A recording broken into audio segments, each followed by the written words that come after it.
자, 중소기업하고 대기업하고 비교를 해보는데 일단 중소기업 근무 이래서 좋다를 한번 보도록 하겠습니다. 회사 분위기가 가족과 같다. 이제 숫자가 작으니까 그런 아기자기한 맛은 있겠죠. 그래서 어떻게 보면 약간 대인기피증 있는 사람이라든지 이런 사람들은 좋지요. 또 다양한 업무 습득이 가능하다. 어, 중소기업이다 보니까 이 일도 해야 되고 저 일도 해야 되고 조금 어때요? 많은 것들을 할 수 있잖아요. 근데 그것이 싫은 사람도 있습니다. 근데 다양한 업무를 습득하는 것도 매우 중요하죠. 자기가 일단 창업을 한다거나 이랬을 경우에는 좋은 일이겠지요. 사내에서 비교적 높은 역할을 차지한다. 그러니까 대기업에서 과장 하려면 몇 년이 걸리는데 여기서는 몇 년 후면 바로 만약에 대기업에 10년이 걸린다 그러면 여기서는 바로 한 1, 3년 후면은 바로 대기업에 아니 그 과장이 될 수 있잖아요. 그래서 사내에서는 비교적 높은 역할을 차지할 수 있다. 이런 것들은 장점이라는 겁니다. 탄력적 근무가 용이하다. 이제 이거는 잘 모르겠어요. 탄력적 근무라는 것은 이것도 하고 저것도 할 수 있는 것도 되지만 조금 더 내가 개인적인 무슨 일이 있으면 얼른 조금 그 집안일도 할 수 있다. 이런적인 것인가는 모르겠어요. 그렇지만은 여기에 대해서는 좀 반대일 수도 있어요. 바쁘다 보니까 탄력적 근무가 안 할 수도 있어요. 더 바쁠 수도 있어요, 사실은. 윗사람에게 자신의 의견을 반영하고 싶다. 이거는 100% 반영이 되겠지요. 왜냐하면 사장님하고 나하고 뭐 몇 명 안 되니까 물론 중소기업이라는 것은 뭐 300명 이하를 말합니다. 그렇기 때문에 300명 이하일 때 그래도 사장님하고 가까이 만날 수 있는 기회들이 많잖아요. 그래서 내 아이디어라든지 이런 것들이 금방금방 올라가 가지고 어떤 그 일을 추진하고 또 이렇게 그 성과가 나오고 이런 것들이 빨리 된다라는 겁니다. 중소기업 근무 이래서 싫다. 싫은 것도 있겠죠. 첫 번째, 상대적으로 연봉이 적다. 이것은 정말로 말할 수 없는 것입니다. 중소기업은 월급이 적기 때문에 못 가요. 그래서 지금 정부에서 추진하고 있는 것들이 너가 중소기업 3년만 다니면 3년 동안 너가 그 저축을 했을 때 더블로 준다. 이런 어떤 것들도 있고 지금 정부에서 굉장히 중소기업을 밀어주려고 합니다. 그 기업 안정성이 상대적으로 불안하다. 제가 말했잖아요. 이 회사가 지금 아이템도 조금부터 좋지만은 어떤 시대적 상황이 조금만 어긋나 버리면 자본금이 없기 때문에 버티기가 어렵잖아요. 그리고 또 어떤 코로나 같은 어떤 그 이변이 있어 버린다거나 이랬을 때는 버티기가 어렵다. 그래서 기업 안정성 망해버릴 수가 있기 때문에 불안하다. 자, 29.8%가 중소기업 근무 이래서 싫다. 이걸 꼽은 겁니다. 자, 이것저것 일을 맡겨 업무량이 과다되기 쉽다. 제가 말했잖아요.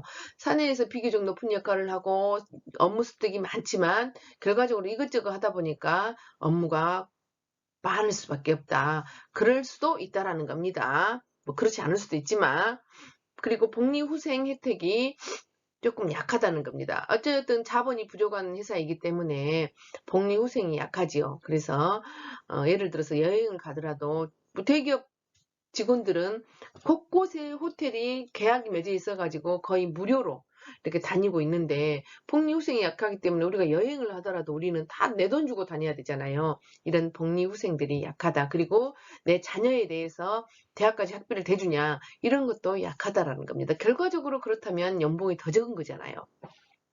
그래서 중소기업을 가라고 또 중소기업에서 내 열정을 쏟아보라고 이렇게 부모든 교수든 선생님이든 권하기가 힘들다라는 겁니다.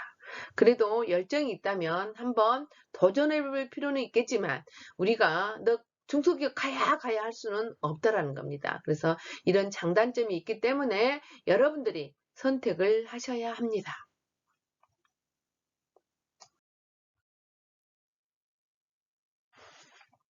애국인 회사를 한번 보도록 하겠습니다. 저는 우리 둘째 딸이 영문과생이라 애국인 회사를 가라고 제가 권했어요. 그래서 애국인 회사를 왜 가라고 하냐면 일단 애국인의 좋은 점이 있습니다. 물론 애국인 회사의 정의가 애매하기는 합니다. 왜냐하면 지금 현재 국민은행 같은 경우는 애국인 자본이 더 많아요. 그래서 우리나라 자본이 별로 없어요. 근데 그거를 애국인 회사라고는 하지는 않잖아요. 그래서 좀 애매하긴 하지만 저 같은 경우는 너는 영어를 하니까 외국인 회사를 다니면 어쩌겠니? 라고 제가 권한 적이 있어요. 그랬더니 엄마 알아볼게 했더니 외국인 회사는 또 잘 뽑지도 않을 뿐더러 우리나라하고 체계가 좀 달라요. 어떻게 다르냐? 수시로 채용을 해. 그렇기 때문에 그 어떤 그 추천서에 의해서 뽑더라고요. 그래서 우리나라 만약에 추천서로 뽑으면 싫어하잖아, 우리는. 왜냐하면 공채로 뽑기를 원하잖아요. 왜냐하면 자기 어떤 그 개인적인 아는 사람을 뽑아보면 이거는 뭐냐, 엄마 찬스, 아빠 찬스를 썼다 이렇게 이야기가 돼버리잖아요. 그래서 싫어요. 근데 외국인에서는 아직도 여전히 많이 지금도 그 추천서에 의해서 또는 자기 기업에 다닌 사람들 중에서 추천해라 해가지고 이렇게 뽑는 직원들이 많아요. 왜냐하면 이 사람들은 마음이 통해야지만이 그 일을 한다라는 생각이 있는 것 같아요. 그래서 조금 그 다르다. 외국인 회사의 장점과 단점을 한번 보도록 하겠습니다. 자, 책에 있는 걸 한번 읽어보도록 할까요? 외국인 회사의 정의는 애매하다. 우리는 보통 본사가 외국에 있는 회사를 외국인 회사라고 생각하지만 국내에 들어와 있는 외국인 회사의 경우 거의 대부분 한국인이 근무하는 회사도 많다. 또 국민은행 같은 경우에 당연히 외국인 회사가 아니라고 생각하지만 주식의 70%는 외국인의 소유자가 대부분이다는 애국의 소유자라는 겁니다. 또 어쨌든 애국인 회사는 국내 기업들에 비해 대체로 다음과 같은 장점이 있다고 알려져 있습니다. 첫째, 한번 보도록 하겠습니다. 학연과 지연에 의한 인사나 승진이 국내 기업에 비해 덜하다. 왜 사람 사는 사회에서 꼭 그렇지만 않다라고 말할 수는 없지요. 다 사람 사는 것은 다 똑같다. 그렇지만 외국인 회사는 학연, 지연에 의해서 그 인사나 승진을 하지 않는다. 이런 것들은 굉장히 장점이죠. 내가 여기 전라도에 아주 대학을 나왔는데 나는 아는 사람도 없어. 근데 내가 우연찮게 영어를 잘하게 돼서 또는 독일어를 잘하게 돼서 그 기업에 취직을 했단 말이에요. 그 기업에 취직을 했는데 가서 보니까 어때? 학연 지연이 없어서 나도 굉장히 대우도 받고 똑같은 어떤 그렇게 이야기를 하니까 너무 좋았다. 이런 사람들도 있잖아요. 그런데 내가 여기 전대나 저대나 호대나 뭐 이런 대학을 나왔어. 목대나 순천대나 이 대학을 나와가지고 대기업에 들어갔어. 그랬더니 학연 지연이 너무나 심해서 내가 버티기가 힘들다. 그래도 버텨봐야지 이런 식으로 하면서 사는 것보다 좋잖아요. 근데 특히 외국인 회사는 언어가 돼야지만이 들어갈 수 있는 곳이잖아요. 그래서 모든 의사결정을 데이터와 이미 구축되어 있는 시스템 에 의거하여 내리고 결제 과정이 간결하고 신속하고 효율적으로 진행된다라는 겁니다. 자율적인 업무가 강조된다. 그래서 네 능력만 발휘하면 돼. 네가 어디서 뭘 하든 이런 회사가 많잖아요. 그래서 요즘은 그 재택근무하는 곳도 많이 있잖아요. 그래서 업무를 스스로 만들어내고 개발하는 데 따른 수많은 결정사항들을 담당자에게 위임하는 것이 많습니다. 권한에 대해서 책임이 함께 따르게 되는 것은 물론이겠죠. 권한도 많지만 책임도 네가 해야 된다. 이런 것이 외국인 회사의 장단점입니다. 그러나 외국인 회사의 단점이 너 누구나 들어가고 싶어해. 외국인 회사를. 그러나 외국어 소통 능력이 있어야 한다는 겁니다. 또 어떤 단점이 뭐냐면 문화적인 차이를 극복하고 이해시켜야 한다는 점도 있습니다. 문화가 다르다 보니까 우리가 뭔 일을 결정했을 때 회식해야 되는데 이상하다, 여기는 회식도 안 하네 이럴 수도 있잖아요. 그래서 문화적인 차이도 있다라는 겁니다. 이런 것들을 여러분들이 극복하시면 좋겠다. 외국인 회사는 수시로 접수를 받아 필요하면 개별 면접을 통해 선발한다는 겁니다. 그래서 내가 어떤 외국 회사에 들어가고 싶다. 그랬을 때는 어때요? 항상 문을 열어놔야 돼요. 그래야 들어갈 수가 있는 거예요. 기회 포착을 잘해야 된다는 겁니다. 이제 스스로가 창조성이 있고 도전적인 인재라는 점을 보여주기만 하면 수많은 학벌과 학점과 지식을 따지는 국내 기업보다 훨씬 높은 취업 기회를 가질 수 있습니다. 그리고 영어에 자신이 있고 다른 문화를 이해하고 이해시킬 노력을 꾸준히 한다면 자신의 능력을 최대한 발휘할 수 있을 것입니다. 중소기업도 그렇지만 외국인 회사는 규모가 크지 않기 때문에 수시 채용이나 사내 추천을 많이 합니다. 외국인 회사들은 입사 희망자들의 지원 서류를 사전에 수시로 접수받아 사람이 필요하면 개별 면접을 통해 선발합니다. 따라서 구직자들은 먼저 외국계 회사의 인력풀에 자신의 이력서를 올려놓아야 합니다. 그래서 이런 것들은 장단점이 있다라는 것을 꼭 아시기 바랍니다. 자, 교사 공무원. 우리나라 엄마 아빠들은 모두 교사 공무원이 되기를 원합니다. 왜 원할까요? 왜 원할까요? 안전한 직장이잖아요. 죽을 때까지가 아니고 정년할 때까지 월급이 꼬박꼬박 잘 나오는, 우리나라가 망해야지 없어지는 아주 안전한 것이 교사 공무원이잖아요. 그래서 공무원의 인기가 갈수록 커지고 있다. 그런데 좀 힘들어요. 들어가기가. 취업난이 갈수록 심화되고 고용 불안이 심화되면서 정년이 보장된 공무원의 인기는 갈수록 커지고 있다는 겁니다. 2002년 조사 부모와 자식이 바라는 직업에서 교사와 공무원은 부모와 자식 모두에게 1, 2위를 차지하고 있다는 겁니다. 특히 학벌이나 출신 대학에 얽매이지 않고 누구나 동등한 기준에서 자신의 노력에 의해 임용될 수 있기 때문에 지방대생이나 여성에게 인기가 높습니다. 공무원은 네가 시험 봐갖고 합격하면 공무원이잖아요. 그래서 특별히 어떤 엄마 찬스, 아빠 찬스를 쓸 필요가 없어. 그래서 시험에 통과하면 돼. 이게 공무원이잖아요. 그래서 여러분들이 여성들이 특히나 공무원 준비를 많이 하고 있습니다. 그래서 인기가 있는 만큼 그 합격의 길이 결코 순탄치 않다라는 겁니다. 언제 합격할지 알 수 없는 상황에서 몇 년 동안 또 개인적인 삶과 사회생활을 포기하고 준비하는 학생들도 많이 있습니다. 준비하고 있는 학생들도 많습니다. 그리고 많은 인재들이 한창 일할 나이에 고시공부에 매달리는 것은 국가적으로 큰 낭비이기도 합니다. 따라서 뚜렷한 목표를 가지고 본인의 적성과 능력, 그리고 오랜 공부를 뒷받침해줄 경제적 여건을 고려해서 준비해야 된다는 겁니다. 자, 초등학교 교사가 되기 위해서는 사실은 교육대를 반드시 졸업해야 합니다.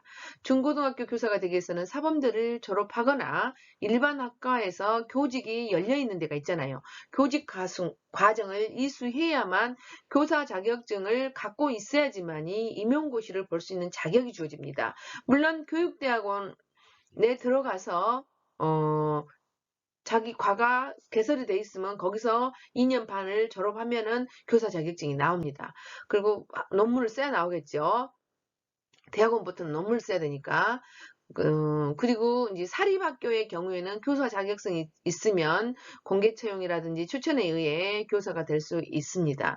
그렇지만 공립학교는 무조건 임용고시를 치러야 합격합니다. 임용고시가 사법고시나 행정고시만큼 어렵다고들 합니다. 근데 요즘은 사립학교도 사립학교 비리 시작해서 요즘은 많이 시험을 보고 그 중에서 예를 들어서 6배수를 뽑는다거나 시험을 통과한 사람들 중에 따로 시험을 봅니다. 따로 시험을 보고 그 시험을 통과한 사람들 6배수를 뽑아서 그 중에서 가장 면접 점수가 높은 사람 또는 수업을 해봐가지고 마음에 든 사람들을 사립학교 자체에서 뽑습니다. 사립학교도 요즘은 들어가기가 힘듭니다. 옛날에는 막 돈을 주고 들어간다는 말이 있었잖아요. 근데 지금은 그런 게 없습니다. 사립학교도 마찬가지로 굉장히 실력이 필요하죠. 근데 사실 이런 경우가 있어요. 사실 사립학교는 임용고시를 패스 못하신 분들이 들어가는 것이잖아. 그런데 임용고시를 패스하신 국립학교 고등학교 선생님들을 보면 어떻게 보면 이제 일반적인 것입니다. 어떻게 보면 공립학교 선생님들이 실력은 더 많잖아요. 그런데도 불구하고 우리가 사립학교 고등학교를 보내려고 하잖아요. 그 이유가 뭘까? 한번 생각해 보세요. 그만큼 인간에게는 그 실력이라는 것은 그 들어가고 안 들어가고는 한 문제 알고 덜 알고 차이는 그렇게 중요하지 않다라는 겁니다. 우리가 어떻게 시스템화해서 애들을 열정적으로 가르치냐에 달려 있는 겁니다. 그렇기 때문에 교사를 어떤 들어가기 위해서나 또는 공무원이 되기 위해서는 어떤 수준을 넘어서 해야 돼요. 그 어떤 통과를 해야만 교사도 할 수 있고 그걸 통과해야지만이 어떤 공무원이 될 수 있습니다. 그런데 사실 나는 그 공무원 들어가기는 어려워도 사실은 나는 그 시험 성적이 하나 알고 모르고 차이로 인해서 나는 떨어졌어. 근데 그 사람보다 내가 실력이 없다는 거. 그거는 아닙니다. 사실은 그렇습니다. 나 오늘 컨디션에 의해서 어떻게 보면은 차이가 있을 수도 있잖아요. 그래서 그것은 아니지만 어찌됐든 그 공무원이 되려면은 통과를 해야 된다. 이런 것을 여러분들한테 이야기하는 겁니다. 5급 공채 시험, 이거는 행정고시를 이야기하는 거잖아요. 이번에는 지금은 이제 사법고시가 폐지돼서 이제 그 변호사라든지 검사라든지 판사가 되기 위해서는 반드시 롤스쿨이라는 제도에 들어가야 됩니다. 대학을 졸업하고 다시 롤스쿨을 들어가야 되잖아요. 그래야지만이 이제 그 변호사라든지 판사라든지 검사가 될 수 있습니다. 근데 그 롤스쿨을 들어가는 것이 학비가 1년에 1,000만 원 정도 된다고 합니다. 국립대는 800만 원이고 사립학교는 1,200만 원이 된다고 합니다. 근데 1년 몇 년간을 우리가 대학을 졸업한 학생한테 아들 딸들한테 1,000만 원씩을 대줄 수 있는 부모들이 얼마나 있냐 이 말입니다. 그렇기 때문에 이 로스쿨 제도가 지금 너무 학비가 많다. 그래서 조금 줄여야 되지 않느냐. 왜냐하면 가난한 자식들도 다녀야 되잖아. 근데 가난한 자식들은 들어갈 수 없게 만들어 본 제도가 아니냐. 이렇게 이야기를 하고 있습니다. 그래서 그 로스쿨을 졸업해가지고 또 100% 변호사가 되냐? 이것도 아닙니다. 왜냐하면 30%를 떨어지게 돼 있는 이기 때문에 30%가 계속 누적되다 보니까 어때요? 재수, 삼수, 사수, 5수까지 삼수까지밖에 못 하게 돼 있어요. 삼수만 하면은 이제는 너는 변호사를 볼 수가 없게 이렇게 돼버린 겁니다. 그래서 이 로스쿨 제도가 지금 굉장히 문제점을 안고 있다. 그 로스쿨 제도가 있기 때문에 이제 사법고시는 폐지가 됐잖아요. 그래서 머리 좋고 공부 잘하는 애들은 또 5급 공채 시험을 죽자 살자 봅니다. 옛날에는 공부 잘하는 애들이 또 의대를 가기 위해서 편입제도가 있었는데 이 편입제도가 거의 사라져버렸기 때문에 정말 공부 잘하는 애들은 머리가 좋다고 생각하는 애들은 이제 행정고시에 밀려갖고 있는 겁니다. 그래서 보통 잘해갖고 이 행정고시를 패스하기가 힘듭니다. 왜 행정고시가 또 어렵냐면 논술을 써야 되잖아요. 논술이 들어가기 때문에 책을 많이 읽지 않고 요령을 배우지 않고는 머리만으로 또 해결되는 것이 아니기 때문에 5급 공채시험 행정고시가 우리나라에서 또 가장 어려운 시험이 돼버렸다. 근데 이제 7급도 마찬가지입니다. 9급 공무원도 어렵지만 7급 공무원도 고시 버금가는 그런 고시가 돼버렸다. 그래서 공무원 9급도 어렵지만 7급도 너무나 어렵고 5급 공채시험 행정고시는 더더욱 어렵게 돼버렸다는 겁니다. 근데 머리 좋고 공부 잘하는 애들이 어떤 한 1, 2년 공부해서 합격해야지 하고 공부를 준비하고 있다는 겁니다. 이런 사람들이 너무 많고 1, 2년 하다 말고 내가 예를 들어서 5급 준비하는 애들은 7급을 본다든지 7급 준비하는 애들은 9급을 본다든지 이런 식으로 좀 낮아가지고 보면은 가능한데 또 자존심이 있어서 그러고 하지 않는다는 겁니다. 그래서 국가적으로 이 공시생들이 많은 이런 학생들이 많다 보면 국가적으로 큰 청춘들이 낭비가 되고 있다. 그래서 정말로 우리가 어떻게 해야 될지 힘든 어떤 상황에 놓여 있습니다. 공무원 임용시험에는 남성이든 여성이든 한쪽 성이 30%가 되지 않으면 부족한 인원만큼 보충하는 쿼터제를 실시하고 있습니다. 양성평등 채용 목표제가 실시되고 있습니다. 이런 것들은 좋은 거지요. 자, 교육대학원은 어때요? 남성끼리 대부분 여자애들이 교육대학원을 가다 보니까 30%가 안 되는 거예요. 그리고 남자들은 경쟁률에서 떨어져서 못 가는 거예요. 남자들은 그렇게 거기를 가려고 하지 않으니까. 그래서 남학생들은 30%를 따로 모집합니다. 그래서 70%에서 여자들끼리 경쟁하고 30%는 남자들끼리 경쟁합니다.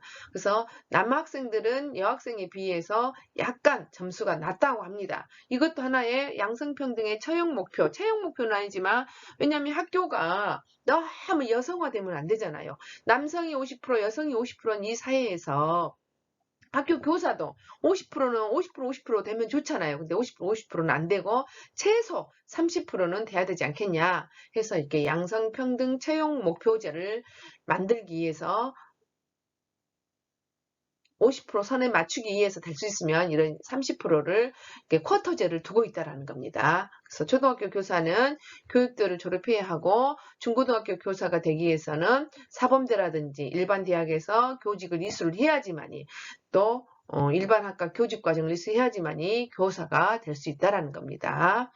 그리고 교사가 되기 위해서는 반드시 그 자격증을 갖고 임용고시를 치러야 한다는 겁니다. 이 임용고시가 사법고시만큼이나 어렵다. 우리나라에서 가장 지금 어려운 고시 중에 행정고시 5급 공채시험이다. 여러분들이 알고 계셔야 할 것 같습니다.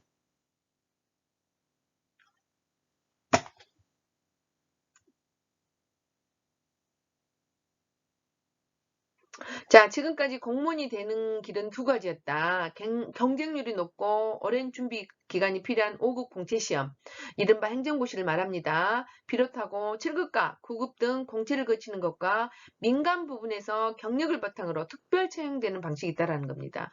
그래서 우리 딸이 지금 국가기관에 근무를 하고 있는데, 엄마 나는 3년 정도 여기서 경력을 쌓아가지고 강주로 한번 와볼 거예요. 왜냐면 얘는 좋은 직장에 다님에도 불구하고 강주에서 살고 싶어요. 엄마 밑에서. 그래서 한번 이렇게 한번 원서를 써볼 거야 이러더라고요. 그래서 그것은 네 마음대로 해라 이렇게 이야기를 하고 있습니다만은, 이런 식으로 어떤 경력이 되면 특별 채용을 한다는 겁니다. 2005년부터는 지방대학 출신 우수 인재들에게 공직 진출 기회를 확대하기 위해 지역 인재 추천 채용제를 실시하고 있다. 각 대학에서 영어 공인시험 성적이 일정 점수 이상이고 학과 성적이 상위 10% 이상인 학생을 대상으로 추천을 받아 PSAT 공직 적성평가와 면접시험을 거친 후 선발한다는 겁니다. 1년간의 견습 공무를 한 다음에 7급 공무로 임용한다. 저는 이것을 지금 몇 년째 가르치고 있는데 지금 한번 물어보려고,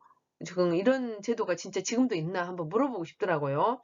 근데 서울과 지방의 격차를 해소하고 대학 교육을 정상화시킨다는 취지에서 바람직한 제도라고 한다는 겁니다. 한번 제가 이거를 확인 한번 해보겠습니다. 한편 현재 공무원 임용 시험에는 남성이든 여성이든 한쪽 성이 30%가 되지 않으면 부족한 인원만큼 보충하는 양성평등 채용 목표제가 실시되고 있다. 지금 여러분들한테 설명하고 있습니다. 자, 대학원을 한번 보도록 하겠습니다. 대학원이 도피처가 되어서는 안 된다. 대학원은 학문의 장이다. 대졸자가 너무 흔해져서 더 높은 학력을 원하고 청년 취업난 때문에 도피처를 찾기 위해 대학원을 찾는 이들이 많아졌습니다. 그러나 대학원은 기본적으로 학문 탐구의 장이기 때문에 간판을 위해서거나 취직도 안 되는데 대학원에 갈까? 라고 생각하여 대학원에 진학하는 것은 시간과 돈만 낭비하는 결과가 된다. 그리고 고학력이 오히려 취업의 걸림돌이 될 수 있습니다. 전문 직업인 양성을 목표로 하는 전문 대학원은 전문적인 직업 교육을 하므로 취업의 훌륭한 방편이 될 수 있다. 의치학 전문대학원, 법학 전문대학원, 4년제 대학 졸업자들을 대상으로 선발하고 약학대학은 대학 2년 수료자를 대상으로 선발하고 있다는 거 여러분도 알고 계실 겁니다. 제가 우연찮게 폴리텍 대학? 기능대학이라고 하잖아요. 이름을 내가 지금 정확한 명칭을 하도 바뀌니까 모르겠는데, 기능대학이라고 하는 대학에서는 사실은 대학 졸업하고 거기 기능대학을 2년제를 가는 사람들이 많습니다. 내 친구 아들도 사실은 대학 졸업 않고 기능대학을 들어가서 지금 SK 하이닉스에 취직하고 있습니다. 이렇게 그 기능대학을 선호하는 사람들도 있더라고요. 그래서 제가 우리 친구 걔가 왜 그 기능대학을 보냈냐면 사실은 제가 아시는 분이 기능대학 교수님이신데 제가 그 목포에 있는 기능대학을 근무를 하다가 인천에 있는 기능대학을 다니는데 여기 기능대학은 굉장히 들어가기 어렵습니다. 목포에 있는 기능대학은 제가 고등학교 가서 좀 이렇게 어, 취업 설명회 하고 그리 데리고 오려고 애를 썼는데 여기서는 6대1 그렇습니다. 지금으로부터 한 7, 8년 전 이야기입니다. 그렇기 때문에 지금 여기 목포에 있는 대학은 기능대학에 대해서 활용을 못하고 있어요. 이런 이야기를 저한테 하더라고요. 그래서 내 친구한테 아야 저기 인천 같은 데는 들어가도 못한다고 하냐. 너가 아들 대학을 들어갈 실력이 안 되면 차라리 기능대학을 보내라. 걔는 실업고등학교를 나왔으니까 차라리 그러면 취직되기 쉽지 않겠냐. 그래서 목포 기능대학을 보내보면 어떻겠니?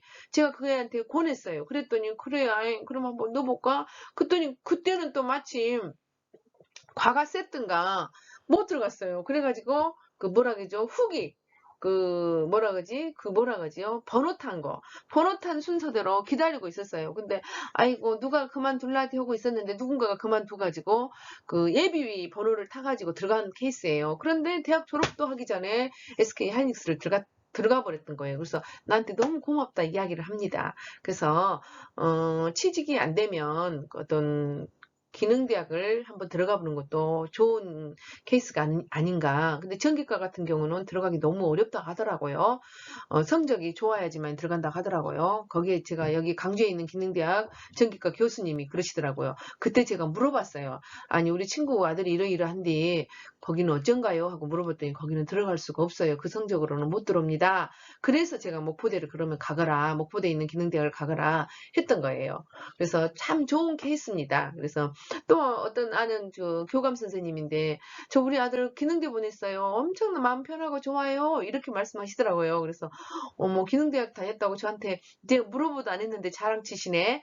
이런 제가 생각도 한 적이 있습니다. 그래서 요즘은 그만큼 취업이 어렵기 때문에 취업이 가능한 대학을 가는 겁니다. 그래서 이 기능대학도 생각해 보는 것도 좋다. 저 같은 경우는 직장 생활을 하다가 대학원을 가는 케이스였습니다.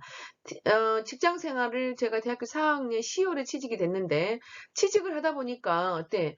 너무 단조롭고 내가 생각했던 그 직장이 아닌 것 같아. 그래서 나는 그 사장님한테 나는 대학원을 좀 다니고 싶은데 조금 빼줄 수 있느냐. 제가 많이 빼지는 않겠다 하면서 제가 대학원을 다녔습니다. 굉장히 어렵게 다녔죠.